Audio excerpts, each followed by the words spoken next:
Paz do Senhor a todos, amém? Bom estarmos aqui, entre tantas lutas, né? Tantas manhas, tantos choros, tantas reclamações. Ufa, bom chegar aqui.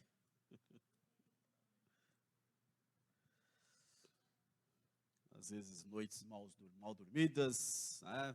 Batalhas e tudo, e a gente está aqui. Glória a Deus, né? Aleluia. Olha para o teu irmão do lado aí, dá um glória a Deus pela vida dele, porque ele conseguiu chegar aqui, irmão. Talvez você não saiba aí o que ele enfrentou para estar aqui nessa manhã, mas ele está aí, firmão, aleluia. Glória a Deus. Ajuda ele aí. Amém. A gente estava falando um pouco sobre, se eu não me engano, se eu estiver errado, né? Por que devemos nos congregar, ou congregar. Falar um pouquinho sobre isso. Eu queria convidar você a abrir tua Bíblia, no livro de Efésios, capítulo 4. A gente vai ler do verso 12 até o 15. A gente vai ler verso por verso aí para dar uma... Porque nós devemos congregar. Por que devemos nos congregar, ou congregar?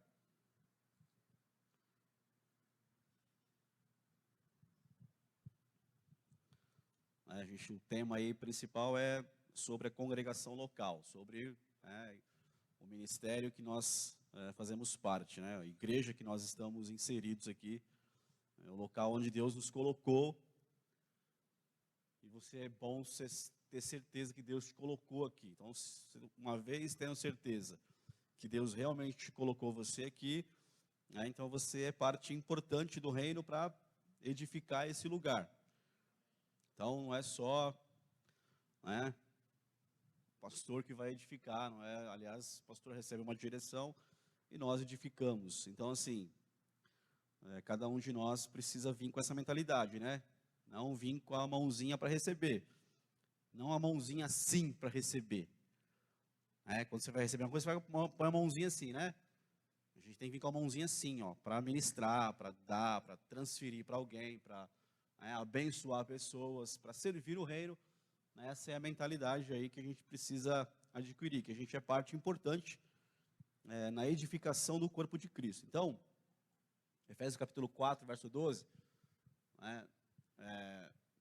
o contexto aí é Paulo falando para a igreja de Efésios, você sabe, e falando sobre, vamos só pincelar ali o verso 11, que eu não ia falar, mas volta no verso 11 para entender o contexto. Aí está falando de Jesus, da obra que ele fez na cruz, do fato, também dos fatores espirituais, da obra espiritual que ele realizou. Eu creio que enquanto o seu corpo físico estava pregado na cruz, a sua alma saiu e foi fazer algumas coisas também do seu ministério, enquanto pregado na cruz. E aí, o contexto está falando sobre isso, sobre a obra de Cristo na cruz, do que a alma dele fez, saindo do seu corpo. E aí, em certo momento, Paulo tem essa revelação aí da igreja de Cristo. Assim, falando de Jesus, assim ele, Jesus, designou, pode pôr a corrigida fiel, por favor. E ele mesmo, Jesus, deu uns para apóstolos, e outros para profetas, e outros para evangelistas, e outros para pastores e doutores. Então, ali nós temos a construção desse presbitério da igreja. Então, está ali muito claro, né? Primeiro, apóstolos, profetas, que trazem edificação, que trazem ali o fundamento da igreja, porque o fundamento da igreja é apostólico. Então, isso aí são pessoas como dons. Então, nós temos os dons espirituais, que Deus concede a cada indivíduo do corpo. Então, primeiro, dons espirituais, que é 1 Coríntios 12, são dons espirituais que Deus concede a cada membro do corpo, de maneira indistinta. Não precisa ser líder, não precisa ser pastor, não precisa ser profeta, não precisa ser apóstolo. Qualquer membro do corpo de Cristo, um dia que aceitou a Jesus, recebeu o Espírito Santo, ele precisa buscar o batismo com o Espírito Santo e ele vai receber dons espirituais. Então, a primeira coisa é dons espirituais que nós recebemos. Então, cada um de nós pode buscar dons espirituais, e Paulo diz para buscarmos com zelo dons espirituais. Olha o teu irmão e vê se ele está com cara de quem está buscando dons espirituais, ou que ele está sossegado, tranquilo, conformadão, sentado na cadeira, e deixa a vida me levar. Zeca Pagodinho assim, né, 100%, deixa a vida me levar, a vida leva eu. Estou tranquilo aqui, estou bem, alcancei aqui um carguinho aqui e tal, tá tudo beleza. Olhou para a cara dele, está com cara de leão, de quem tem fome, de quem quer mais de Deus, de quem quer ser usado por Deus. Essa é a cara. Não vou nem falar, não vou nem olhar muito para cá. Então, primeira coisa, dons espirituais que Deus concede a cada indivíduo do corpo, né, de maneira indistinta, sem cargos, sem posições. Aceitou a Cristo, está levando a sua vida, buscando a Deus, recebe dons espirituais para que Deus use a sua vida, né, para o benefício do corpo de Cristo, que é a igreja. Então, Deus não dá o dom para mim, o Espírito Santo não me dá dons para eu ficar grandão, para eu me achar o super crente, o super cara, o super vaso, eu uso a hora que eu quero, nada disso. Então, dons espirituais para cada crente, para usar para o benefício do corpo. A capacitação do Espírito Santo sobre cada crente, de maneira sobrenatural, para ser usado com profecia, com cura, com vários dons que tem lá em 1 Coríntios 12. Aqui Paulo está falando de outro contexto, está falando de homens, mulheres, pessoas, sendo o próprio dom ministerial que Deus deu para a igreja, e não para a plenitude de vida, mas Deus deu para a igreja dele, em contexto geral. Homens ou mulheres que entendam o propósito correto disso, apóstolos, profetas. O nosso problema com apóstolo e profeta é que nós temos alguns referenciais no Brasil muito ruins, que desonram o nome, o título, que fazem besteira, que não tem nada a ver com aquilo que a Bíblia diz sobre apóstolos e profetas. Então tem muita palhaçada, muita meninice, muita sem vergonhice, muita coisa que não tem nada a ver com aquilo que é plano de Jesus para a igreja, e é por isso que nós, então, às vezes, criamos barreiras contra apóstolos e profetas. Então, é só você dar uma boa olhada, orar bastante, você vai ver que tem apóstolos sérios, profetas sérios no Brasil, no mundo também, que claramente você olha para eles, você vê o apostolado no ministério deles, e é muito claro, e também o ministério profético. Então, estamos falando de ministérios aqui, tá? Que é diferente de dons. Então, assim, quando eu recebo dons espirituais do Espírito Santo, e eu uso isso certo, eu pago o preço, eu honro a Deus com os dons que Ele me deu. Então, o que é um ministério? O ministério nada mais é do que, lá na frente, é o aperfeiçoamento dos dons que eu usei de maneira correta para honrar a Deus. Então, eu servi a Deus, eu fiquei ali, eu recebi dons de Deus, e eu fui usado por aquilo, eu mantive, eu paguei o preço, eu caminhei, eu cumpri as etapas. Lá na frente, Deus vai me elevar, vai pegar você, Ele vai colocar você num nível de ministério. Então, ministérios são pessoas mesmo, como dons dados por Jesus para a igreja, e não a igreja local, mas a igreja no sentido geral. Então, são 5, e quando elas estão, os 5 na igreja, identificados, ungidos e posicionados, a igreja vai ser uma bênção e vai fluir, e é isso que Ele quer, para pastores e doutores e evangelistas. Aí entra no verso 12. Querendo o aperfeiçoamento dos santos para a obra do ministério, para a edificação do corpo de Cristo. Deixa aí. Querendo o aperfeiçoamento dos santos. Então, Paulo, para que Jesus estabeleceu assim? Para o aperfeiçoamento dos santos. Então, olha para mim aqui. O que ele está falando sobre aperfeiçoamento dos santos? Então, se você lê aperfeiçoamento, você pensa em perfeição, certo? Está ali a palavra. Mas dá para ser perfeito? No contexto aí dá. O contexto aí é nós sermos uma igreja, ou sermos ministros, ou sermos instrumentos de Deus de maneira perfeita. O que é ser um ministro de maneira perfeita? É ter educação, é ter caminhada com Cristo, é ter entendimento do ministério, conhecer a palavra. Então, essa perfeição como ministérios, como santos, dá para chegar. Não dá para falar que vou ser perfeito e nunca vou pecar. Não é essa a perfeição. A perfeição do ministério, da obra do ministério. com educação, com conhecimento, com caminhada, com maturidade, com entendimento da escritura correta, com liderança, sabe, com tudo isso daí, dá para chegar no aperfeiçoamento, na perfeição da obra do ministério. Ah, mas nunca vai ser perfeito, mas eu consigo chegar num nível em que as coisas vão fluir como o Senhor quer que flua.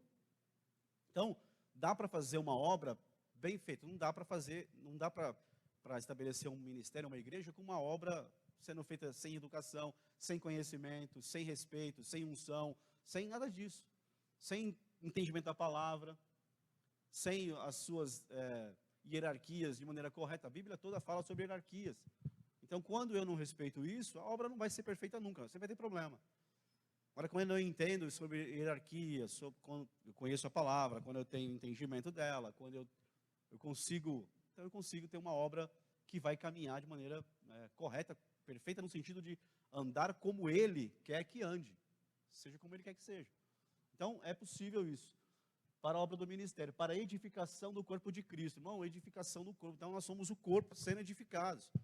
Então, os ministérios, os 5 ministérios, são importantes para isso, para a edificação do corpo de Cristo.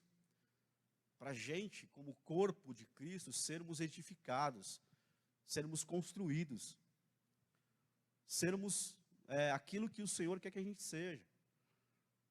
E é um problema quando a gente não entende esse texto e não lê ele, esquece dele e vai viver na vida como a igreja está sendo edificada. O corpo de Cristo está sendo edificado. Mas como ele está sendo edificado? Eu tenho uma visão, eu recebo uma direção e eu edifico conforme aquilo que Deus deu. Então, felizmente ou infelizmente, isso é um assunto que pode dar muita discussão e levaria muito tempo. Então, por isso que eu estou falando, felizmente ou infelizmente, existem muitos ministérios, muitos tipos de igreja, porque existem muitas pessoas diferentes. Então, elas querem de um jeito, outro quer do outro. E repito, infelizmente ou felizmente, existem muitos ministérios. Cada um tem a sua visão. Aí você vai orar e vai ver se é bom ou se é ruim isso, mas deveria ter uma só, mas é uma discussão muito grande. Mas muitos ministérios aparecem por guerras pessoais, por coisas, por tantos motivos. Então, pensando aqui em congregação local, a gente recebe uma direção, a gente edifica conforme aquela direção. Eu posso sair disso? Eu não posso sair disso. Eu não posso sair disso. O que eu tenho que fazer? Eu não concordo, eu não creio, eu não penso assim, eu penso diferente. Eu pego a minha Bíblia, fecho ela, pego a minha família, quietinho, e vou embora. E sigo o meu caminho, procuro outro lugar onde vai pregar aquilo que eu creio. Sem alarde, sem confusão, e faço isso. E eu não posso ficar num lugar que eu não creio nas coisas que aquele lugar prega. Por quê? Porque a igreja nunca vai ser edificada. Aquela congregação nunca vai ser edificada conforme Deus quer. Então tem uma direção, tem uma visão, tem uma palavra, tem uma revelação, e eu edifico aquele lugar que eu estou conforme aquilo que eu estou recebendo. É difícil isso? Não. Não é difícil, irmão. Então, tem muitas igrejas, tem muitos lugares que eu posso entrar e me sentir assim, aqui, quando eu não concordo com alguma coisa, eu posso. É bom isso? Claro que não, isso é horroroso, mas fica aí para você pensar se é bom ou não. Mas o que ele quer é a edificação do corpo de Cristo. É isso que é a meta. Verso 13. Até que todos cheguemos à unidade da fé, até que todos aqui estou falando agora de congregação de ministério local, até que todos nós cheguemos à unidade da fé. Então, a fé pode chegar no nível em que todos nós, a unidade, então a igreja, a plenitude de vida, pode chegar numa unidade de fé, numa concordância de fé, a ponto do conhecimento do Filho de Deus. Então, até que todos. Então, tem os 5 ministérios que estão edificando a igreja, debaixo de uma visão. E qual é o intuito também desse ministério? É fazer com que a gente chegue numa unidade de fé. Que a gente tenha unidade de fé. Surgiu um projeto.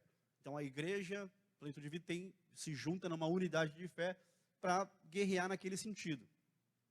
E quando há unidade, irmão, muita coisa acontece. Né? Pensando um pouquinho essa semana, me veio 2 textos que, assim, unidade de fé.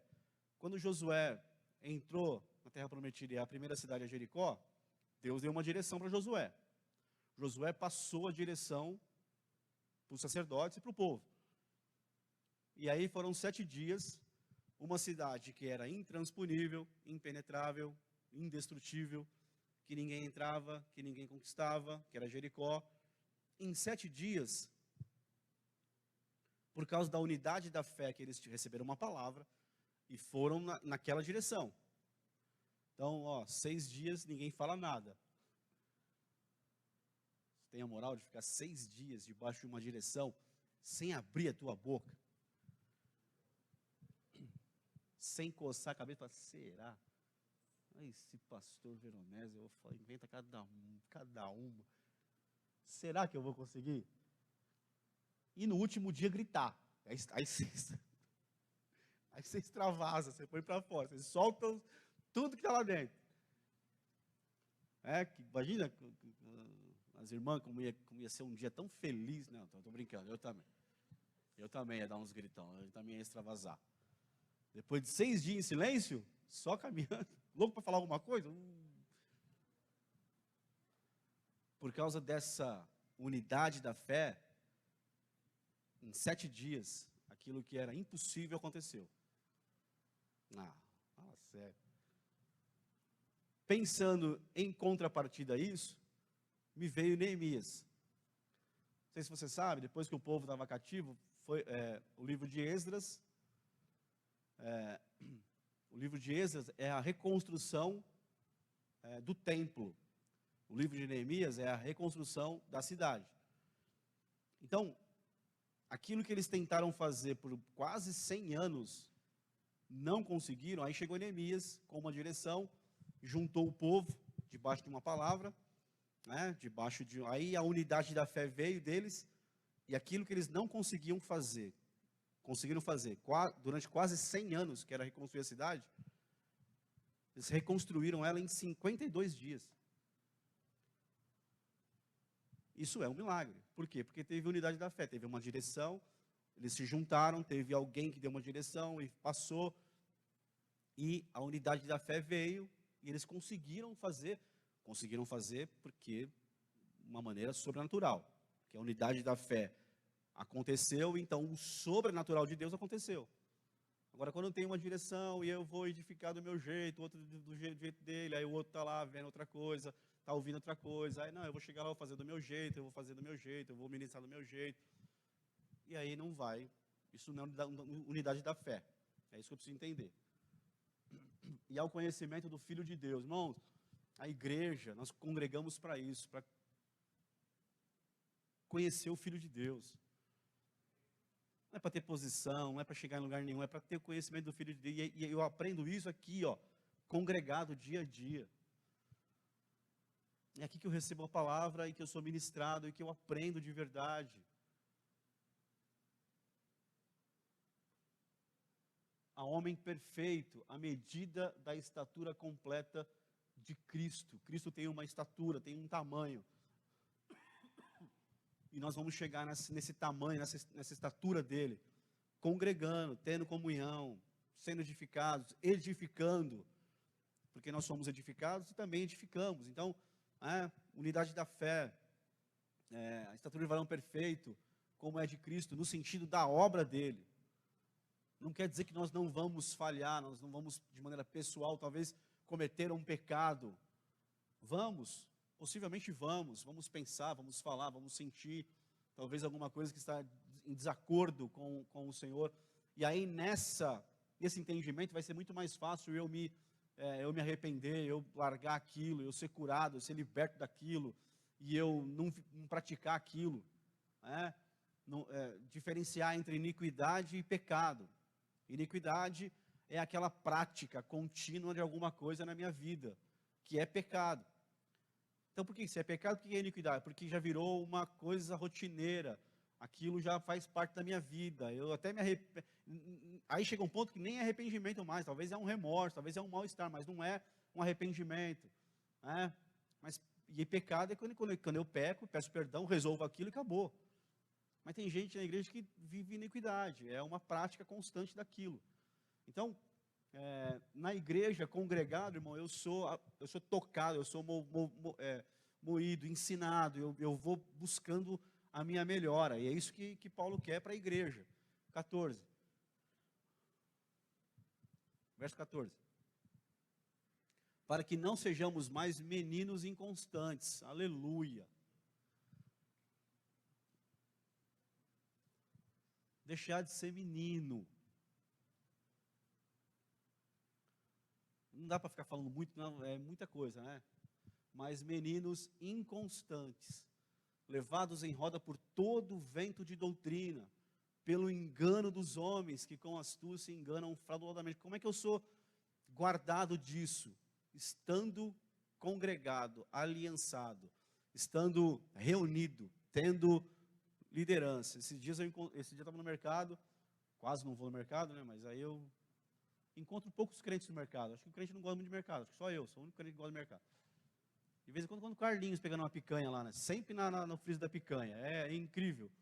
Eu só encontro o Carlinhos lá no friso da picanha. Mas, e aí encontrei um casal aqui, muito querido, muito amado, que conversou com a gente, estão aliançados com a gente. Aí a irmã falou para mim assim: pastor, faz 30 dias que eu não estou indo na igreja. Ela falou, mas tem um motivo. Eu falei, o que aconteceu? Ela falou, eu fui fazer uma cirurgia simples e não falei para ninguém. Estava ela e o marido dela assim na minha frente, eu encostado, e ela falou, eu não falei para ninguém. Era uma cirurgia muito simples e eu não falei para ninguém. E já de cara já interrompi ela e falei assim, tá vendo, isso é um erro da igreja, infelizmente. Nós somos uma igreja, vocês foram na minha sala, a gente conversou, a gente falou sobre aliança. A gente tem aliança, a gente não é uma igreja assim, que as pessoas têm. Pelo menos eu não creio assim. Se você crê, cada um tem ali para crer do que quer, né? Mas não é assim que a gente ensina aqui, que o pastor ensina, que a gente prega. Não é que a gente quer viver. A gente tem uma aliança, a gente é uma igreja de aliança. Isso que é ter cobertura, ter paternidade, é ter aliança, é ter, entendeu? Mamãe, quer ir para a cirurgia sozinho? Fica na liberdade, pelo amor de Deus, tá? Mas não é isso que a gente crê aqui. Ah, é uma cirurgia sim, pastor, mas aí chegou lá, era uma raspagem, não sei o quê, aí a médica raspou a minha artéria. Quase morri. Eu falei, pois é. Se você vem falar com a gente ora para que Deus coloque o médico certo, o médico errado seja afastado, que a equipe, não é assim que a gente ora aqui, ou não é assim? Você esqueceu. Você lembra disso ou não? Que o pastor ora constantemente, a gente ora baixo dessa direção. Vai arrancar uma unha encravada, irmão? Comunica. Ai, que exagero, pastor, uma unha encravada, que mal. Pois é, era uma cirurgia muito simples, e a médica acertou a artéria da irmã. Ficou internada, teve que tomar um monte de bolsa de sangue, aí os remédios deu complicação, o antibiótico, aí bagunçou tudo. E eu falei para ela assim, tá vendo? Esse que é o problema. O problema é que a gente não crê nisso, a gente crê em outra coisa, e as pessoas continuam a andar assim. Como é que você vai edificar uma igreja que cada um, a gente quer ser senhor da sua vida? Irmão, pelo amor de Deus, tem nada disso. Por isso que quando a gente fala de apóstolos e de profetas, eu achei que não tinha mais, mas aí esses dias eu vi que tem ainda. Pastores e assim, líderes, que ainda querem controlar a vida não, você vai comprar esse carro? Não, compra esse carro não. Eu não quero que você compre esse carro, compra outro carro, compra da cor verde, compra da cor azul.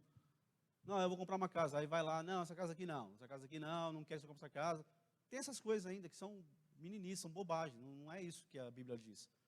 Então a gente não quer controlar a tua vida, a gente quer ser cobertura, paternidade, te ajudar, entendeu? Quer te ajudar em oração, é só isso, irmão. A gente não quer o teu dinheiro, não quer que você pode dar de bem, foi tudo bem lá, me dá. Não tem nada disso, você conhece a gente, irmão. É para ter aliança, a gente quer viver aliança, quer te ajudar em oração. Será que é ruim isso? Não quer mandar na sua vida, levanta a tal hora, vai dormir a tal hora, usa essa camisa. Eu vivi isso, eu vi aquela loucura de G12, eu vivi lá dentro, eu quebrei o pau lá dentro muitas vezes, lá em Goiás.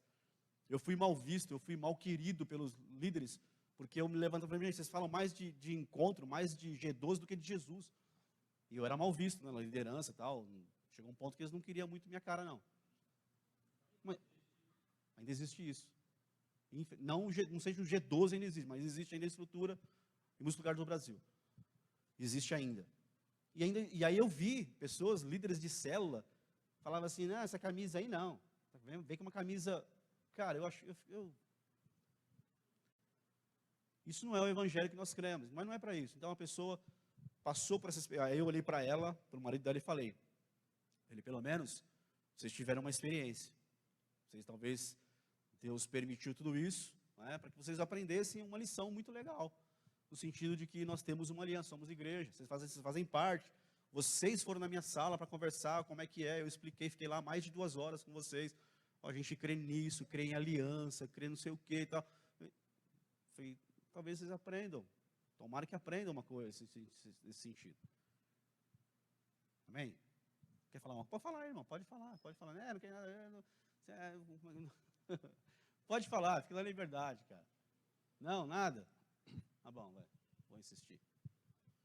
Levados em roda por isso que a igreja é importante. Todo vento de doutrina pelo engano dos homens. E aí, nisso, estando congregado, estando perto, estando próximo, eu sou livrado de tudo isso. Guardado do engano dos homens, dos laços, das mentiras. Entendeu? Estando congregado, aprendendo, estando próximo. Verso 15. Ai, meu Deus.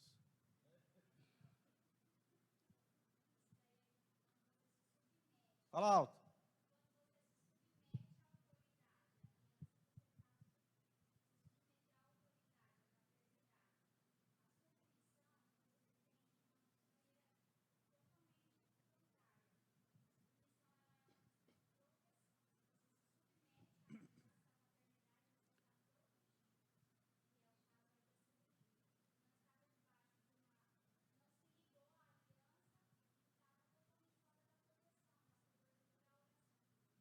Isso. Essa submissão, essa proteção, é só isso, uma proteção, é um cuidado, é um zelo que o líder tem. E aí, os pastores, ou o pastor da igreja, a Bíblia fala que a gente tem que prestar conta da sua alma. Aí eu vou chegar lá e falar assim, ou ele vai chegar lá em cima e falar assim, mas essa alma aí, ela não estava perto, o que aconteceu com ela? Ué, mas essa alma aí estava lá mesmo? Verdade? Não lembro dela, eu não sei. Nunca falou comigo, não sei como é que aconteceu. Então, assim, é isso, essa proteção, esse estar junto.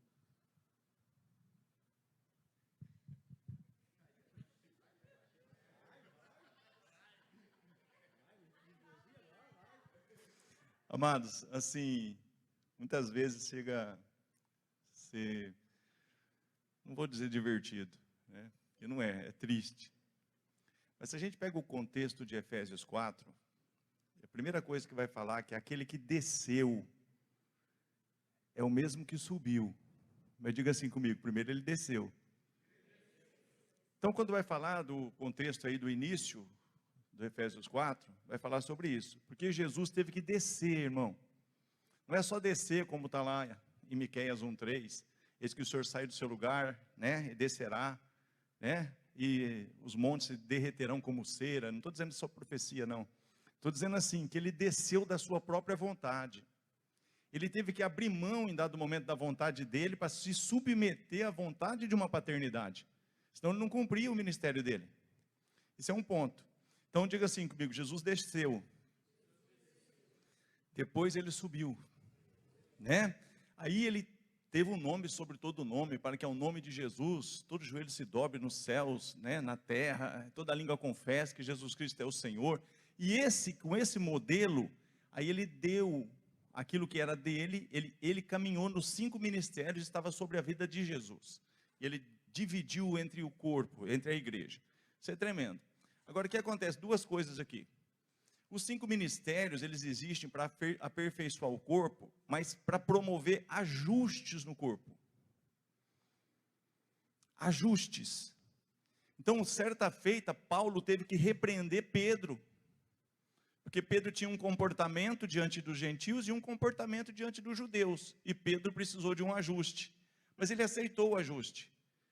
Agora, o que acontece essa questão de duas coisas? Unidade de fé. Certa feita, atendemos um irmão aqui abençoado. Não vou falar um irmão problemático, um irmão abençoado. Né? Certa feita eu ouvi uma declaração de um pastor muito conhecido aí, um Murdoch lá, né? Ele diz que tem crentes com problemas. Isso eu me enquadro. Agora tem crentes problemáticos. É outra história. Então atendemos o irmão ali que fazia mais de 3 meses que não vinha na igreja, mas só que ele quer questionar, ele quer apontar, ele quer dizer o que está errado. Eu falei, mas nem membro você não é mais.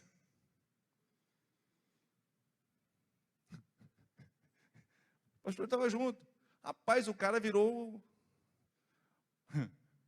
Estava com giraia, aí ele ficou bravo. Desceu, né? Eu falei, não, querido, só você leu o estatuto da igreja. Se você conhece o estatuto da igreja, com 3 meses que você não dá nem satisfação, você já é desligado, automaticamente. Agora, você quer um monte de coisa aí, mas você não participa, você não caminha junto. Agora, irmãos, quem não caminha junto consegue ter unidade de fé? Então tem muitas coisas que não precisa, muitas vezes, vamos fazer uma reunião, o pastor vai explicar, se você caminhar junto, você tem unidade de fé, porque a fé vem pelo...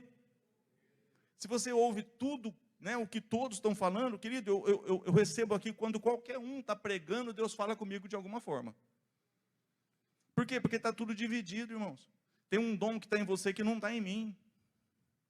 E a Bíblia vai falar claramente isso em 1 Pedro 4:11, cada um administre ao outro o dom como recebeu, como bons dispenseiros da multiforme, sabe? Deus tem muitas formas de ministrar no seu coração, mas só que Ele não deu tudo para um, Ele dividiu. Ó, eu te dei isso, eu te dei isso, eu te dei isso, eu te dei isso. Agora, se todo mundo se une, nós temos tudo. Agora, eu já vivi um tempo que a pessoa só vinha na igreja quando ela ia pregar. E pessoa de Deus. Aí como é que ela tem unidade de fé? E que ela consegue caminhar junto no corpo? Como que ela vai ser aperfeiçoada em uma unidade de fé, num propósito? Aí eu não sei direito como que é a visão da igreja. Você não participa? Não estou falando de vocês não, eu estou falando desses casos. Essa pessoa não está caminhando junto, irmão. Josué, ele não se apartava da tenda. Josué, a hora que Deus estava falando com Moisés lá, ele estava lá assim, ó, ele não podia estar junto, mas ele estava ali. O que será que está acontecendo lá? Né? Faz alguma coisa boa, deve ter ali. Mas hora que eu tiver a oportunidade, Moisés, e aí? Aconteceu lá, cara. Sabe isso, irmão? A pessoa ter aquele anelo de falar assim, eu estou junto e misturado, eu quero, né? Agora, para mim ter unidade de fé, eu tenho que caminhar junto. Outra coisa, esses ajustes. Aconteceu aqui e acontece na rede. Teve pessoas que chegaram na rede apostólica da Aliança, inclusive essa semana está até na Cumbre Apostólica, eu até joguei no grupo aí, na Costa Rica. Até a Maricleide, a apóstola Maricleide, foi recebida lá, né? Ela já é apóstola, mas ela recebeu uma unção como profeta, né? Deus usa ela muito também em profecia. Ela foi recebida lá na Costa Rica pelo apóstolo Rony Chaves, né? Como profeta. Mas vamos lá, teve pessoas que chegou na rede apostólica, vindo de outros ministérios, com essa denominação, porque na realidade isso aqui é um dom de Cristo para a igreja. Não é que Deus deu a igreja para o apóstolo. Tem coisas de televisão que parece que o apóstolo é o dono de tudo. Não, querido, o apóstolo é um ofício que Deus deu para a igreja, não é maior e nem menor. É uma função que faz parte dos ajustes, do aperfeiçoamento da igreja. Os 5 ministérios são da igreja. Não é que a igreja é do apóstolo, a igreja é do profeta. Não, o profeta é da igreja. Sabe como as pessoas invertem isso? Mas a pessoa chegou lá, sabe, assim, como apóstolo. E o Géser virou para ele e falou, mas aqui você vai ser recebido como pastor. Se você... Aí, no caminhar, se eu realmente ver que você tem essas características ministeriais, que você realmente tal, aí lá na frente a gente... Mas aqui eu não te recebo como apóstolo. E o cara aceitou. Sabe o que é isso? Desce primeiro. É que a pessoa chega e acha que já... Eu chego aqui, tem pessoa que chegou aqui, ficou 2, 3 meses, foi embora, não dá oportunidade, eu não te conheço, cara. Vai procurar a tua turma. Irmão, é simples assim. Sabe, chega já quer a janelinha. Não funciona assim, irmão. Falando assim, primeiro desceu, depois subiu. Então o que acontece? Aconteceu isso. Hoje, você chega lá, o apóstolo Marcélio é um dos braços direitos do Géser. Mas ele não foi recebido como apóstolo. Agora, há pouco tempo, no congresso da rede que teve agora, pouco tempo em Campinas, ele foi reconhecido como apóstolo. Mas primeiro, já pensou a pessoa, pô, eu já sou apóstolo. Aí chega lá, mas aqui você não é. Vamos contar a experiência aqui do Júlio, né? Está sendo gravado. Júlio, conheço o Júlio, meu Deus, tem muitos anos. Eu nunca fiquei sabendo se o Júlio foi ungido, nada. Ele veio para cá na época, conversamos, né? Um dia aprove a Deus que ele retornasse para cá, e tem sido e é uma benção, né? Mas um dia eu pregando aqui, aí o Espírito Santo testificou no meu espírito que ele era evangelista. Agora, eu não sabia que um dia ele tinha sido ou não recebido como evangelista. Eu falei, querido, recebe. Ele falou, já recebi faz tempo. Mas aqui não. Aqui você recebeu a partir de hoje. Por quê? Porque ele veio para cá como um salmista. Ele veio para cá como alguém, como um adorador, que de fato ele é. Né? Mas ele é um evangelista adorador. Mas aí ele foi reconhecido por quê? Porque no caminhar junto, na unidade de fé, sabe? É aquela história que aconteceu com o Barnabé e Saulo. Ninguém receberia o Saulo, irmão. Aí o Barnabé chegou e falou, não, no caminho aí, eu vi que realmente ele, sabe? E foi, sabe, por quê? Porque a igreja, a hora que falava era o Saulo, sei não, hein? Esse cara é problema, hein? Esse cara é, cuidado. Aí o que o Barnabé fez? Vem caminhando comigo aí, tá caminhando junto, você tem unidade de fé, caminhando junto, querido, vai ser demonstrado na sua vida e na minha vida os dons que vão fluir, se eu estou junto no corpo, os dons vão ser manifestos. Aí é fácil caminhar junto. Agora é difícil, a maioria das pessoas, tá? Pelo amor de Deus, não estou citando o A ou B, mas a maioria das pessoas tem dificuldade de visão, é pessoas que não estão aqui, e são líderes que deveriam estar. Pessoas que não caminham perto, não participam de muitas coisas, depois ficam meio isolados, depois não está fluindo o negócio. Lógico que não, como é que você vai ter unidade de fé se você não caminha junto? É chato isso, mas você vê, é porque o que aflora na minha vida é isso. É isso, porque se não tiver isso, não adianta falar, vai ter aperfeiçoamento dos santos para a obra do ministério, porque o final de tudo isso aí é crescimento, não é inchaço. Tem a igreja dos 32 mil, aqui na cidade tem. Toda cidade tem, a igreja que só quer, vende todos juntos, qualquer um tem qualquer visão, você vem para cá, e você põe para pregar, uma semana você está pregando. Mas aqui não funciona assim. Amém?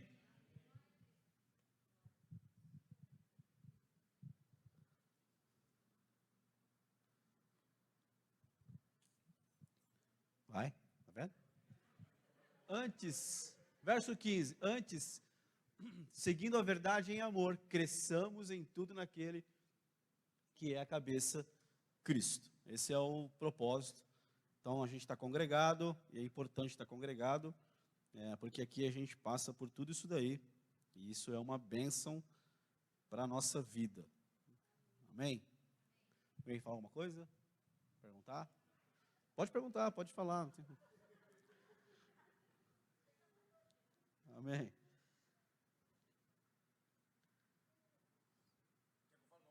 Ixi. Vem cá. Ixi, chamar o sargento aqui agora. Deu frio na barriga. Aconteceu ontem. Está o Salvador ali, ó. Queridos, se a gente não tiver esse zelo e a gente não conseguir ter essa maturidade, porque assim, eu vivi um tempo em que o pastor queria agradar todo mundo. Depois ele pagou um preço. E a gente paga preço desnecessário, irmão. Porque na realidade, se você não falar um não, porque, pô, o homem é uma benção. Né? E o que ele fez, totalmente, vocês vão entender aqui. Tá? Até para... Acho que caiu uns 10% agora. Melhorou. Mas assim, o que acontece, irmão? Se tem uma coisa que a gente gosta de fazer e faz, entenda isso. A igreja apostólica, tá? Não é a plenitude de vida. Uma igreja apostólica, ela caminha de dentro para fora. E tem muitas igrejas que é tudo para dentro. Vem para cá, vem para aqui, eu quero aqui. Aí, eu preciso de alguém para os Gideões, o pastor. Por quê? Porque ele está com medo, irmão. Lá nos Gideões ele vai ter que ofertar. Lá nos Gideões, parte daquilo que talvez ele poderia trazer para cá, vai ficar lá. Porque tem a oferta. É isso? Eles têm mensalidade, eles têm hora de comprar, fazer lá, né? A distribuição e tudo, tal, tem que levantar um valor aqui e tal, a meta é tal, tal, quer dizer, aí o pastor, que ele não é apostólico, ele fala, já tenho pouco membro aqui, que ajuda aqui, né, então para que eu vou liberar os caras para os Gideões? A Donep, Salvador caminhou junto aí, eu cheguei a ser diretor regional em vários lugares aqui, tem pastor, irmão, que fala Donep, o cara arrepia. Por quê? Ele fala, eu já tenho pouco empresário na igreja, e se eu mandar esses empresários para a Donep, né, eu vou perder a arrecadação, eu vou, enfim, a Donep vai levar esses caras embora, e a Donep não é igreja. Mas o que é isso? Igreja tradicional, igreja que não tem uma visão apostólica, é de, tipo assim, é de fora para dentro, eu quero tudo para mim. O pastor, ele está cantando junto, o pastor, ele, é tudo nele, irmão. Até teve um irmão aqui, teve um casal aqui que chegou aqui e falou, pastor, eu chego agora para, o senhor fala o que eu tenho que fazer. De primeiro, não, o pastor fazia tudo.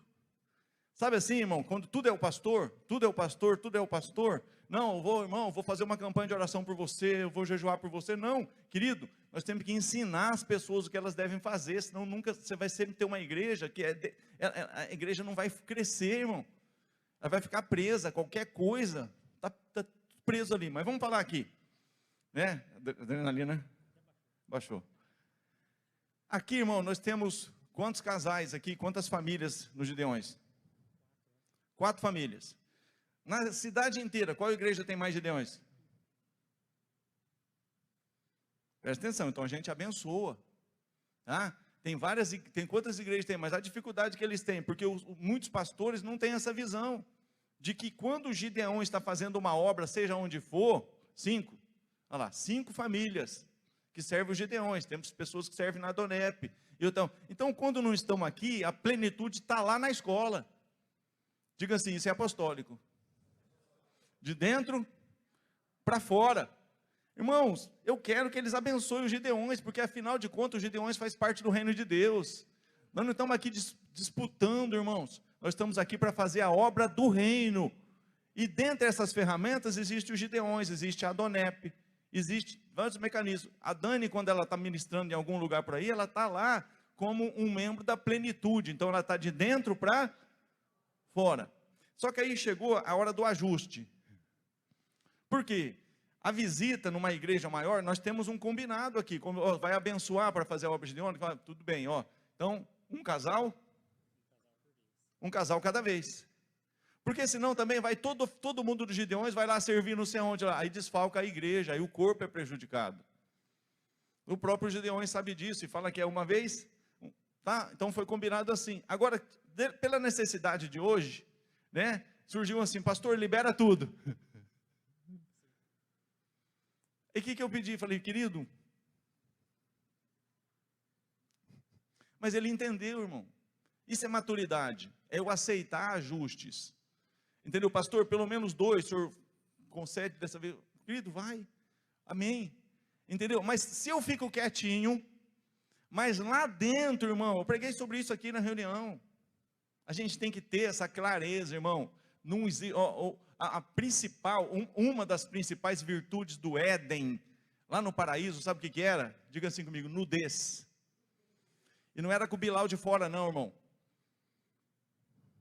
A nudez do Éden era transparência, diga assim, não tem nada para esconder.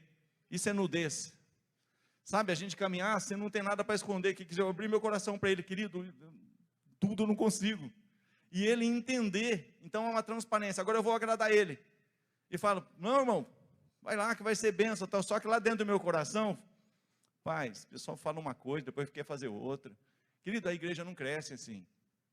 Então nós temos que atingir essa maturidade. Isso é esse aperfeiçoamento do corpo. A gente ter, sabe, essa questão de olhar no olho do querido, pode ser assim, então vai dois casais, amém, ficou bom, então, de repente, ele precisava de mandar todo mundo, precisava, só que ele vai entender que também, e dois já é uma, por quê? Porque o combinado era só um, consegue entender? Calmou? Então é assim, agora o que acontece muitas vezes? Meninos inconstantes. Aí não é o caso dele, mas o cara fala, quer fazer a obra? Pastor lá não deixou. Vou lá para outra igreja, lá deixa. Então, querido, vai ter igreja de tudo quanto é tipo. Mas tem uma igreja, que não estou dizendo que só é a plenitude, não. Mas vai ter um remanescente fiel. Que vai se enquadrar, irmão, e aceitar ajustes, irmão. Muitas vezes, sabe, a minha vontade tem que deixar em segundo plano. Eu vou ter que entender, não, Deus ministrou que não é por aqui. E a gente vai ter que rever. Mas agora o que a gente não pode é achar que é assim. Amém? Obrigado.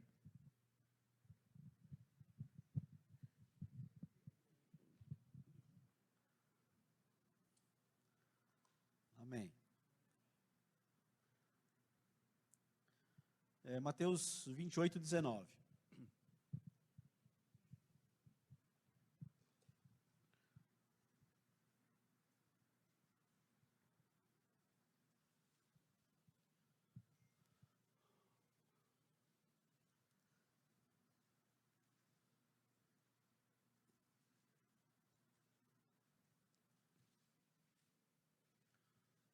Então, aí, ainda falando sobre essa questão de nos congregarmos, portanto, ide, né, já falei um pouco sobre isso um dia, tal, e desse ide, né, é um papel da igreja, uma igreja também que na cidade ela é missionária, né, nas cidades vizinhas ela é missionária, né, no estado ela é missionária, e pelo mundo ela é missionária. Esse ide, fazei discípulos de todas as nações, batizando-os em nome do Pai, do Filho e do Espírito Santo. Então esse também é uma questão que nós estamos congregados, nós temos uma igreja local, nós temos, fazemos parte do ministério, do corpo, temos uma igreja, frequentamos, estamos inseridos em tudo que você ouviu, então a gente cumpre esse ide da maneira correta, debaixo de doutrina, de direção, e principalmente debaixo de envio para ir, eu posso ir de qualquer jeito? Não. Eu posso ir a hora que eu quero? Não. Eu posso ir como eu quero? Não. Eu tenho que ter esse envio. A gente também crê muito aqui nisso. Nesse ministério a gente também crê muito nisso, nesse ide. Tudo que eu vou fazer, eu tenho que pedir para o pastor. Tenho. Não, mas eu sou crente, a Bíblia diz que eu tenho autoridade para ir a hora que eu quero, e visitar, e orar pelos enfermos, e fazer tudo isso. Custa alguma coisa, um abençoado? Você mandar uma mensagem, meu pastor, me abençoa para ir lá e orar por alguém, fazer uma visita. Custa alguma coisa? Vai cair o dedinho? Vai matar você? É porque a gente tem o ego lá em si. Não, eu sou crente, ele me chamou, ele me deu dons, e aí eu caminho sozinho. E aí eu me arrebento nisso. Porque eu não estou debaixo de um envio. Mas o Deus me enviou. Tudo bonito, discurso, tudo maravilhoso, mas não é assim que funciona. A gente está aliançado, está debaixo de uma cobertura, de uma paternidade, a gente precisa do envio. E quando eu falar, eu posso ir lá, me envia aí. Não vai, não tenho paz nisso aí e tal. É o que o irmão passou aí, e que muitos passam nesse sentido desse envio. Que caras esquisitas, mas tudo bem, não tem problema. Eu fiquei até por um instante, cheguei até a ter medo por um instante assim, até fiquei meio constrangido. Mas é isso, tá? É um princípio que a gente crê aqui, que é um problema para muita gente, que tem esse ego elevado, que tem essa estatura muito grande, que tem esse coração assim rebelde. Na verdade, no fundo de tudo isso, é só rebeldia, disfarçada de um monte de nomes espirituais, mas é rebeldia. Não se submete, só isso. Não, eu vou porque e vai. E aí dá problema, se arrebenta, paga o preço, e infelizmente a gente entende que é melhor eu pedir a bênção para ir, e se eu ouvir não, eu não vou, está tudo certo. Não vou deixar de ser crente, não vou deixar de ser ungido e nem chamado, porque eu tive uma direção para não fazer do jeito que eu quero fazer. Fazer discípulos, então esse é o papel da igreja, e é isso que nós queremos, fazer discípulos de todas as nações, e fazer discípulos e até o ponto de batizar esses discípulos. Então, veja que é tudo não é só ir e deixar lá, de qualquer jeito, ensinando, e até o ponto de batizar. Tem um começo, um meio e fim. Entendeu? Começo, meio e fim, ide da maneira correta, ensina aquilo que você tem recebido de verdade, e a conclusão disso é você conseguir batizar esse discípulo aí nas águas, e liberando ele para ser um instrumento também de Deus agora para praticar a mesma coisa aí, que você viveu como igreja. Isso é um papel da igreja, isso é a importância de nós estarmos congregados, aprendendo isso e vivendo isso daí. 1 Coríntios capítulo 11, verso 23. 1 Coríntios 11, 23.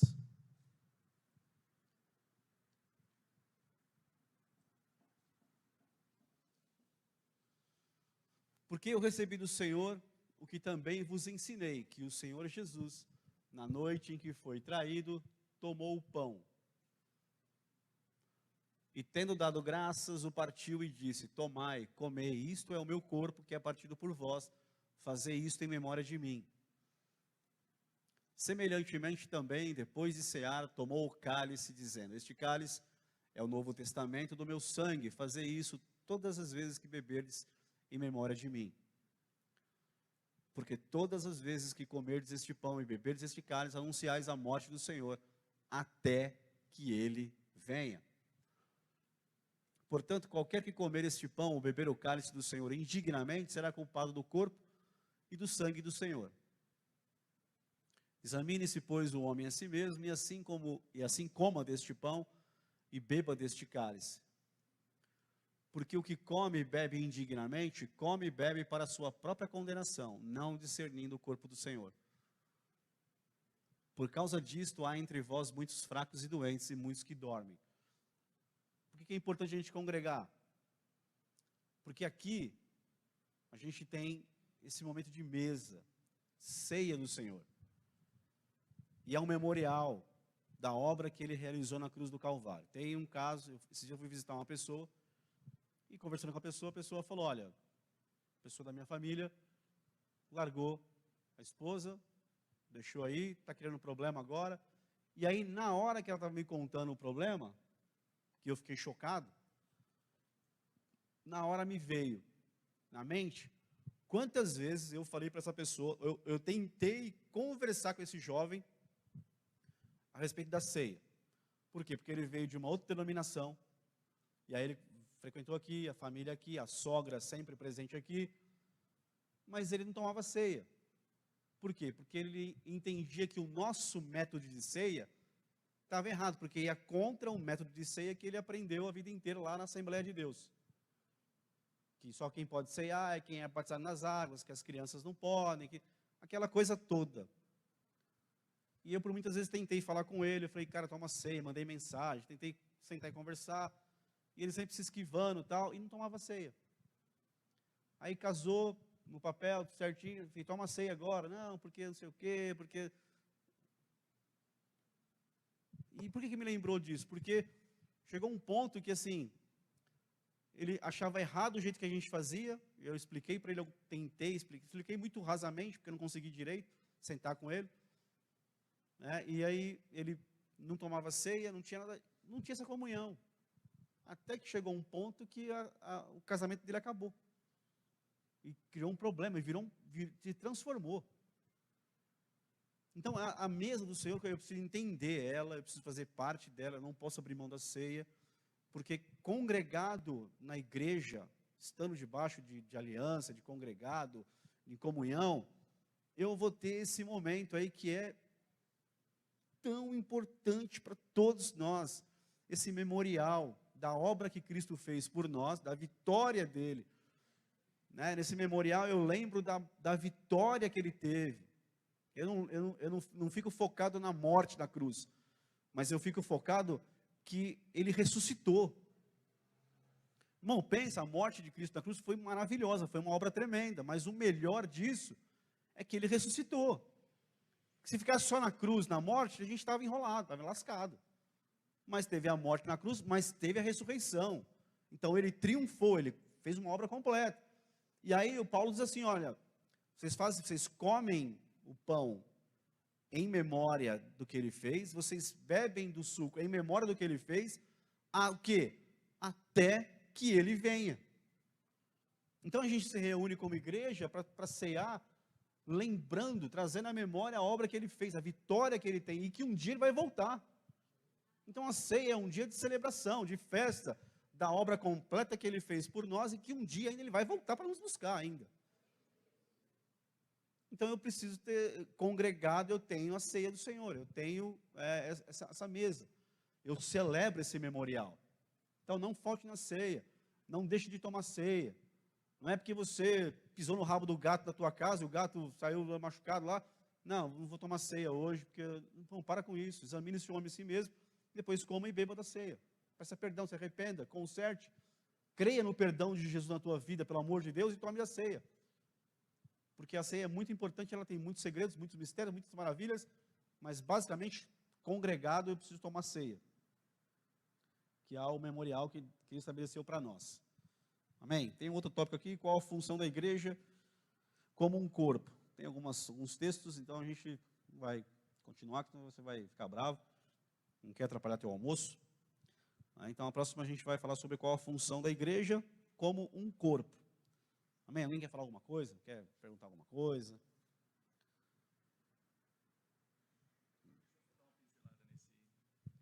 Coloca o 17 para mim ali, por favor, o 11 e 17. Tem muitas coisas aqui, irmão, que é bem simples, mas muitas vezes a pessoa foca num versículo isolado ali e não pega o contexto. Diga assim comigo, texto sem contexto só serve de pretexto. Amém? 11 e 17. Imagina você, a gente vai se reunir, está reunido, mas daqui a pouco a gente vai se reunir de novo, amém? Agora Paulo chega numa conclusão que a reunião deles, em vez de ser uma reunião que melhorava, piorava. Quer dizer, enquanto vocês se reúnem, em vez de ser melhor, piora. Esse é o contexto, olha o que está escrito ali. Nisto, porém, que vou dizer-vos, não vos louvo, porquanto vos ajuntais, não para melhor, senão para pior. Quer dizer, cada vez que você se reúne, o negócio está ficando pior. Esse é o contexto. Consegue entender isso? Imagina assim, cada culto piorava. É isso o contexto da ceia. Tá? Por isso que tem gente, tem muito doente aqui na igreja, irmão, muita criança doente que está tomando ceia, muita pessoa que está tomando ceia, está ficando muita gente doente aí. Então quer dizer que não é o nosso caso. Por quê? Mas qual que é o problema ali então? Quem quer saber? Na próxima aula, 10 horas, a gente vai falar sobre isso. Nisto, porém, que vou dizer-vos, não vos louvo, porquanto vos ajuntais, não para melhor, senão para pior. 18. Porque antes de tudo, ouço. Quer dizer, o apóstolo não estava presente, mas ele estava ouvindo o que estava acontecendo lá em Corinto. Corinto, o nome já não ajuda. Porque, antes de tudo, ouço que quando vos ajuntais na igreja, há entre vós o quê? Querido, esse é o contexto. Esse é o contexto. Há entre vós dissensões, e em parte o creio. E até importa que haja entre vós heresias, para que os que são sinceros se manifestem entre vós. Correção, ajustes. De sorte que quando vos ajuntais num lugar, não é para comer a ceia do Senhor, porque comendo cada um, toma antecipadamente a sua própria ceia, e assim, diga assim comigo, um tem fome, e o outro embriaga-se. O que estava havendo essas dissensões aí, irmão? Tinha um local específico, que os bambambam, os bonitos, né, se reuniam em determinado local, e banqueteava, sabe, o melhor estava ali, o peru assado, e só que os outros estavam sendo colocados. Isso é não discernir o corpo, porque o corpo tem que estar igual, irmão. Pau que dá em Chico, dá em Francisco, é tudo junto e misturado, não pode ter dissensão, não pode ter essa separação. E em Corinto tinha isso. Então uns comiam demais e o outro não tinha o que comer. Então eles levavam lá tudo que tinha que levar, mas assim, é entre nós aqui. Aquele povo ali que se vira para lá. Você trouxe? O que você trouxe? Como que você trouxe? E o corpo de Cristo, discernir o corpo, que é meu é teu, aqui é tudo junto. Não tem aqui esse pedaço de pão aqui melhorzinho é o meu. Esse pedaço aqui é o teu. Não, querido, é tudo igual. O mesmo pão come todo mundo e o mesmo vinho come todo mundo. Mas não acontecia isso em Corinto. Esse é o problema aqui. Olha lá. Porque comendo cada um, toma antes de esperar a sua própria ceia, aquilo que ele mesmo levou. Mas ele não tá querendo discernir o corpo de dividir com o irmão. Ó, vamos trocar o cálice aqui. Isso é ceia. Aqui não, aqui era uma bagunça. Versículo 22. Não tendes porventura casa para comer e para beber? Entende o contexto? Quer dizer, vocês querem fazer isso? Faz um churrasco na tua casa lá e você faz do jeito que você quiser. Mas na igreja, se reunir na igreja com esse tipo de comportamento que era o problema da ceia. Está ficando claro ou não? Não tendes porventura casas para comer e para beber? Ou desprezais a igreja de Deus e envergonhais os que nada têm? Olha o contexto, irmão. Aí a pessoa quer dizer, eu não posso tomar ceia, porque, querido, esse contexto de Corinto, não está escrito isso lá para Colossenses, não está escrito isso para os Efésios. Isso era um problema que tinha na igreja de Corinto, problema isolado, que nem a questão do cabelo, é outra história, né? Porque podia cortar, podia não cortar, era um contexto. Paulo chega na conclusão e fala, nós não temos tal costume, nem as igrejas de Deus, é algo isolado em Corinto. É a mesma coisa aqui, né? Olha lá, envergonhais os que nada têm. Que direis? Louvar-vos-ei nisto? Louvar-vos-ei? Nisto não vos louvo. Quer dizer, neste procedimento de vocês, tá? Que vocês trazem o melhor entre vocês e desprezam os que não têm, os que têm menos. Aí que vai entrar no contexto, né? Que quem come e bebe sem discernir o corpo. Consegue entender isso? Fica claro ou não? Aí eu posso tomar, eu não posso tomar, que não tem nada a ver com criança, não tem nada a ver com pecado, tem a ver com eles não discernir o corpo de Cristo. Amém? Deus abençoe.